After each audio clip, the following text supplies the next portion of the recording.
to share something with you. That might put me in a very negative light, yeah. Relationships are not my forte. See if someone grabbed up my wife or something completely different ballgame. I'll walk away from here, and this has been like a therapy session.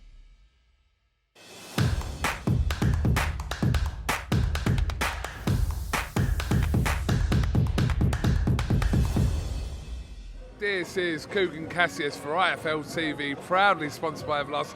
We're in Abu Dhabi. Some say Derby, but you did say it correctly. You say Derby because you're from that neck of the woods. How's your setup?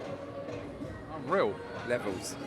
It's actually really good here, to be honest with you. We're at the W Hotel, the rooftop here, for the media welcome party. Very important to welcome such influential people from the boxing world, such as yourself.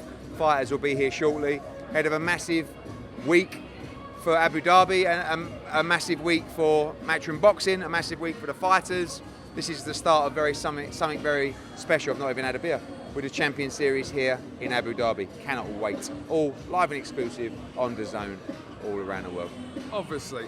Some of your cards are questionable through the year, but this one, not going to question this. Okay. This is a great card, to be honest with you. And do you know what? After Joe Cordina had to pull out of his fight with Rakhimov, what a great opportunity for Zelfa Barrett. Let's talk about Zelfa Barrett, first of all. It's a huge task, an uphill task. Do you think he can pull it off? Yeah, I mean, look, Rakhimov is an outstanding fighter. Has been a little bit hot and cold, not in terms of his performances, just in terms of his appearances, really. Went missing for a little bit, vacated the championship.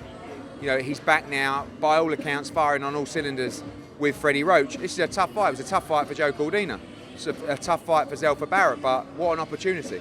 I mean, a neutral territory, a chance to go and become a world champion. Both fighters have signed to fight Joe Cordina next, if they win, and it's all there for Zelfa. You know, he's getting the opportunity, the payday to go out there and completely change his career, change his life, and I believe he can do it, I really do, and I can't wait. I don't want to knock your main event, but the best fight on the card for me is Cameron and McCaskill. It's an unbelievable fight. But you've got to do your job this week to really stir this stuff up, right? Because it's bubbling. So There's a lot of shit going on. Chantel just has the ability to go at any time, right?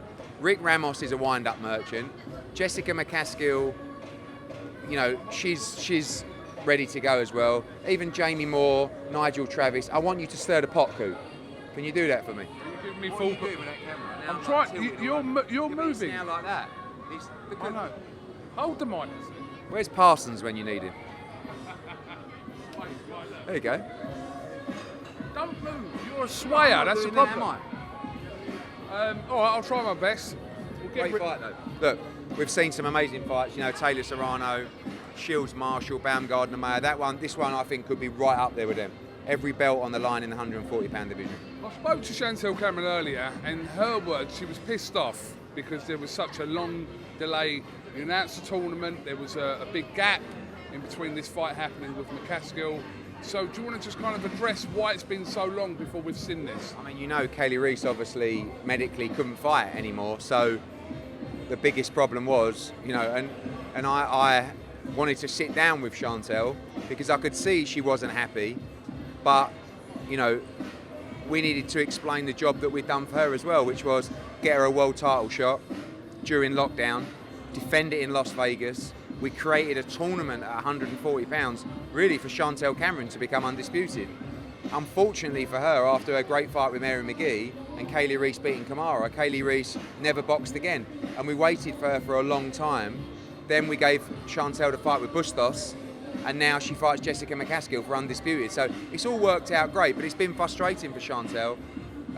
But you know, we really created this tournament to give Chantel an opportunity to become undisputed, and she has the chance to do it on Saturday. It's really not going to be easy because, you know, Jessica McCaskill never gets the credit she deserves. She challenged Katie Taylor at 135 pounds when she was really a novice, and came back then, moved up to 140, won the world title, and then unified at 140, then moved to 147 to fight Brackhouse, beat her twice to become undisputed. So she's unified at 140, she's undisputed at 147, she can become undisputed at 140.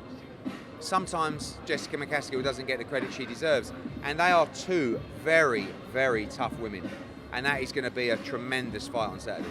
Absolutely. Can you see the possibility of Cameron? Listen, she's got a fight ahead of her this weekend, but can you see the possibility of Cameron and Katie Taylor fighting? Sure. I mean, yeah, you have to understand with Katie. Katie has no problem fighting anyone. A lot of people in boxing have talked about Cameron against Taylor for a long time. We want to make that fight what it should be, and that's really two undisputed champions facing each other. So if Chantel can win on Saturday, she puts herself right in the mix for that Katie Taylor fight, and it would be two undisputed champions, one at 135, 140, and it'd be a tremendous matchup. Let's talk about the main event. Ramirez against Bivol.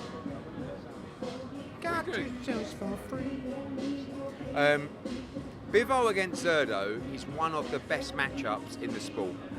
Before the Canelo-Alvarez fight, Bivol-Zerdo was a 50-50 matchup, really. Because of Bivol's win against Canelo, it puts him in as a pound-for-pound start. So I make him the favourite in the fight, but Zerdo's 44-0, former world champion at 168. It's just a brilliant, brilliant matchup, and you have to back Dimitri Bivol after the Canelo victory. But this is a very, very good fight. There's a lot of people I've spoke to over the last couple of weeks are saying that his career best performance, which is a very legitimate career best performance against Canelo, but his other performances makes this fight a 50-50, if that makes sense. I don't think coming off the Canelo fight you can make it a 50-50, but Zerdo's an elite fighter, so it's not like he's not a proven competitor. He's 44-0, he's a former 168-pound world champion. He's a brilliant fighter, so I see this as a 60-40 for Dimitri Bivol, but 60-40, 50-50. Zerdo is a huge, huge 175. I can't believe he used to make 168, and I don't know. I just feel that Bivol, you never know that after the confidence of a victory like that, how many more levels you've got to go, and I believe Dimitri Bivol is a special fighter. Also on the card, we see the return of Calya fight, almost 2.5 years out. Campbell Hatton on the bill, Akib Diaz on the bill. What? Galauya fight. Yeah, I was coming to that, mate. Calm down. Galauya fight. How you know? Yeah, run me through the undercard. So, obviously, firstly, when we had the loss of the Eubank Ben card, Galauya fight was on that card. Really tough fight against Rodriguez. That fight now rescheduled for here. Really, if Galau comes through that fight well, there's not many more levels for him to go to become world champion. That's a really good fight. So good to see Calya fire back. Number of local talented fighters as well on the card. Akib Diaz, Campbell Hatton as well. It's a brilliant, brilliant night of boxing from top to bottom. Absolutely. How are you though? You all right? How are you? And I'm asking. Fantastic. How are you? I'm all right. I'm all right. No one really cares how you are. I'm asking how you are. Oh, I had so many people over the last 2 weeks coming up to me going, "Are you okay?" Like, it was actually quite nice, because that whole thing about, try and be serious for a minute, because this is serious, about people never let you know if they're okay or not. You talk a lot about sort of, especially I think men now who hide their feelings, and it was actually really nice to see so many people reaching out to me asking if I was okay. I'm absolutely fine, in all honesty. It's been a really tough couple of weeks, I won't lie, but we're here, and how can you not be absolutely buzzing? So just really looking forward to the show on Saturday. Looking forward to a new era out here, really, because I keep talking about how refreshing it is, and I don't, obviously UK will always be our main market, but to come places where people are literally overjoyed to see you, doesn't happen a lot in the UK. So, and I think there's a massive future here. You can see the way everything's done. I really feel like this is the start of something special in Abu Dhabi. I think even if you weren't okay, you wouldn't tell us you wasn't okay, if that makes sense. I think I should, on behalf of people who aren't okay and aren't struggling. Like, I won't tell you that the last couple of weeks have been particularly enjoyable. They've been hard, but I'm okay. Like, I'm not. Yeah, but okay ain't a great word, is it? Okay is very content. Okay is a word. I'm okay. You could say I'm okay, or I'm okay. Do you know what I mean? I was okay. Right. Can I make a comparison? If you went to a restaurant, right, and you had a bit of food that you probably spent $1,000 on, you and two people, and they went, "How was the food?" Would you say that food was okay to a restaurant where you spent £1,000? That's got absolutely. It has, because okay means nothing. Okay is like, okay. Like, when I say okay, I'm okay because I'm going to get through it. I'm going to survive. Like, next week's another week. It's another problem to overcome. I'm not okay as in, oh, I'm buzzing. I mean, it was tough. Like, obviously. You know, I'd come down, I'd do you lot for 4 or 5 hours, get untold questions, get untold stick online. So you can't, off the back of that, say, I'm amazing. Some people go, how are you? And they go, I'm amazing. I tell you what a day. I'm amazing. I'm not like that. I'm okay. You know what I mean? I'm better than I was last week. There you go. Okay, fair enough. It doesn't matter who you are, what you do. Sometimes you can have good days, sometimes you can have bad days. Sometimes you have good weeks, sometimes you have bad weeks. I had a couple of bad weeks. But really, in the grand scheme of things, I'm okay. Was it my happiest 2 weeks? No. Was it happy in any way? No. Was it okay? Yeah, it was okay. Are you okay? Yeah, I'm okay, but I know okay doesn't really mean fuck all, so that's what I'm saying. I don't want to be okay. I want to be fucking unbelievable. That's what I want to be. And right now, I'm on the border of being unbelievable. And this week, I will be unbelievable. But last week and the week before, I really wasn't unbelievable. But I was okay. Make of that what you will. Eddie, let me kind of move away from here. What's the latest on this Conor Benn situation? Nothing. Only that they prepare the case now, and everything will be reviewed in the next couple of weeks. People keep saying to me, when will we find out if he's banned or not? I think the answer to that question is 2, 3, 4 weeks. Like, you're going to see it all play out. He's either going to be found not guilty or he's going to receive a ban and be found guilty. Are you saying that we're going to learn more this week, as in this coming week? Probably not this week, no. But everything's being submitted, all the information, all the news, and there could be various hearings. And your standpoint is what you spoke to us about on numerous occasions last week, during the Katie Taylor fight week. You stick by everything you said during that? I mean, I don't know what you're referencing, but yeah, I mean, Conor Benn has a fight on his hands to prove his innocence. Believe him or not, that case has to be heard, and it will be in due course. You believe we'll see Conor Benn in a ring at some point? I know you can't really answer that in terms of how long, if he gets a ban. Conor Benn will fight again, it's just a case of when. You know, he's either going to be found not guilty or guilty, and if he's found guilty, he'll receive a ban. That ban could be 3 months, 6 months, 12 months, I don't know. But, you know, he has to prove his innocence. When I spoke to Tony Bellew from Saturday night, because a lot of people associate people that fail tests, if they're with Matchroom, they seem to think that Tony Bellew has a kind of a different view. His view was, if you've tested for a performance-enhancing drug and you're guilty, everyone should be lynched and banned, etc., etc. So, what do you think about those comments? I feel like if you've deliberately taken a performance-enhancing drug and you can't prove that you didn't take it, then you should receive a ban. Unquestionably. Like, you know, you have to, you can't just say, it might have been something that I ate or something like that. You have to prove that. And if not, unfortunately, even if you're unlucky, you have to receive a ban, in my opinion. And, you know, Conor Benn, I don't want to prejudice Conor Benn's position, but that's just being honest how I feel about it. You can't, because everybody would say the same thing. It's one thing saying it could, all the science shows that, but you still have to find the source. You can't just say, well, that's what it was then. So unfortunately, although the science may show that it's likely contamination, unless you can prove that, it's very likely you'll receive a ban. What do you think people's problem with you has been over the last sort of 3 weeks? Say that again? What do you think people's problem with you has been, where you've kind of had a tough few weeks, a lot of social media comments? What do you think it is? I'm the one. You know, I'm the guy. So of everybody that could have got stick in this situation, people will focus 99% of that onto me. But that's all right, it comes with the territory. When I really weren't top boy, no one really gave a shit, and they would have blamed someone else. But as I said from the start, the British Boxing Board of Control, not looking to pass the blame over to them, they had the information at the same time as we had it. They're the governing body, they're the regulatory body for this. They were asked to make a decision, they took a long time. If they would have made a decision quickly, then none of this would have ever come out, but it dragged on. You know, Chris Eubank was prepared to fight, we looked into this with scientists, but ultimately it was always on the board.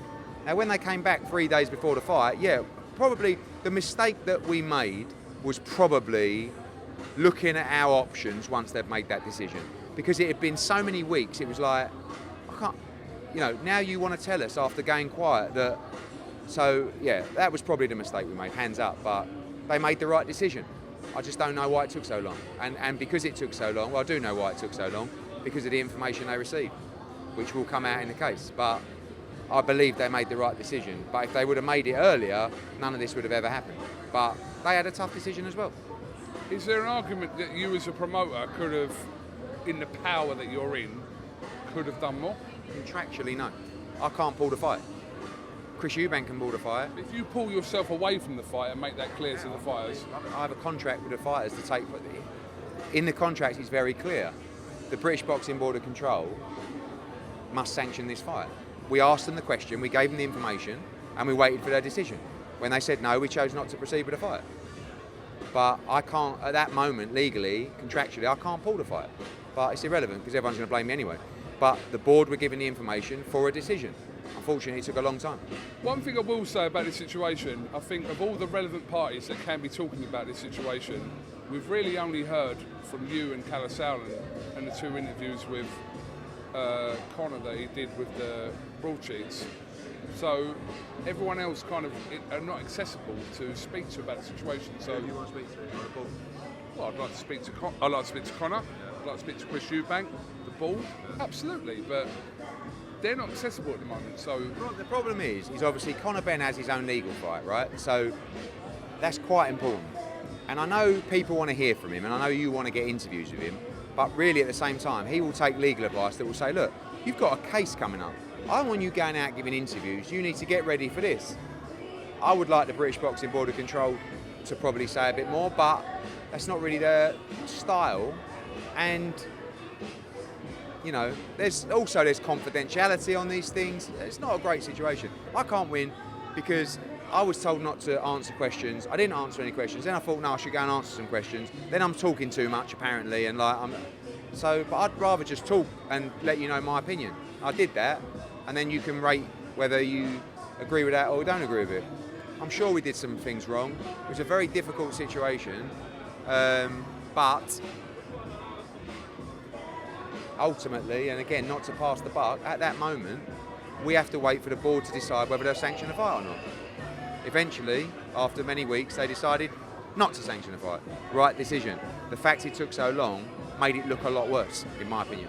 has anyone questioned how is Conor Benn? Because that's one question that no one's really asking. Like, as a 26-year-old, like from mental health, no one cares. No one cares. No. That's the truth. No one cares. I'll be honest, he's absolutely a broken man. A broken man. But everyone goes, well, it's tough, isn't it? Like, and, you know, unfortunately, yeah, it is tough luck. But if you cheated, you deserve it. If you didn't, you don't deserve it. But you got to, you know, I said to him, dozens of conversations in the office while this was unfolding.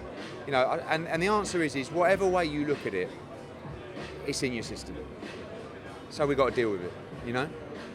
But I think sometimes you just got to think, what if he's innocent in this? You know? Why is this situation different from any other situation? Which situation? From any other situation, right? Billy Joe, Dillian, Kid Galahad. Dillian one's actually quite similar. Yeah, I know that, but I mean, every situation is different. You know, I'm talking about the publicity around it. Like, this seems to have blown up more than any other thing. I think the way that it was handled, in all honesty, you know, it was delicate, and I think it did drag on too long. It was a massively high-profile fight. Like, it's one of the biggest fights in British boxing history. Eubank, Senior, me, Callard, yeah, it's just like, you know. But look, there was a lot of people that didn't want this fight to happen. A lot of people that didn't want this fight to happen. Say no more. I wasn't making reference to the result because we know Dillian White was cleared, etc. And I'm just saying the pre to when it was first. Publicity-wise, yeah, because we live in that world now, you know. Did you watch? Understand how to be your man. Did you watch Tyson Fury's interview with True Geordie? Yeah. Your thoughts? Fury don't like it stuck on him in interviews. You know, this is the reality. He can't handle the heat in interviews. I mean, I say you're not going to say anything, but he just, once you start questioning him, he go, no. You know. And I thought it was. You got a lot of people who will just sort of. Anyway, I'm not going to say. Is that the right way to interview fighters, in your opinion? Well, what do you want as a punter? You want him to get asked serious questions, or you want other interviewers who I won't mention just fluffing around him like, oh, Tyson. Mention them if you want to mention them. No, I won't, because they know they are anyway. But like, that was just a guy saying, look, I don't think this is a very, like, you have to understand, people are upset about this fight. Like, what? It wasn't as if he started being personal. That's how people think I approach interviews with you, though, as well. Me and you always devise the questions before we start. That's different. We write them down. Yes. So you know what the answers are. That was a joke, by the way. Okay, so what's after this weekend? Next week, Cleveland, Montana Love against Stevie Spark, Richards and Hitchens, Ray Ford. The week after that, no show. Week after that, massive show at Wembley. Dillian White against Franklin. Wardley against Gorman, Richards against Bolotnik, Sandy Ryan against Rodriguez, Pat McCormack now, Mark Dickinson, Sheb Clark. Week after that, Estrada Chocolatito 3 in San Diego. The week after that, Josh Warrington against Lopez, Ebony Bridges against Shannon O'Connell. May do a show December 17. You've got to go to December 17. I'll try. What's your options for December 17? I need to go and have a drink. Could you possibly do a pay-per-view in December? No. Definitely not. We are looking at the potential of a big show December 17th, but not pay-per-view. So the fans win, basically, yeah? Fans always win, baby. Can you tell people where you're going to be tomorrow night, please? Wednesday night? Yeah. Phileas Fogg in Dubai with you. Candy Pants. Candy Pants Q&A. Yeah. Q&A night. There's something happening every day this week. We'll see you there, Abu Dhabi. Don't forget, massive night, Saturday at the Etihad Arena. Unbelievable show live on the zone. Thank you very much, Eddie. I'm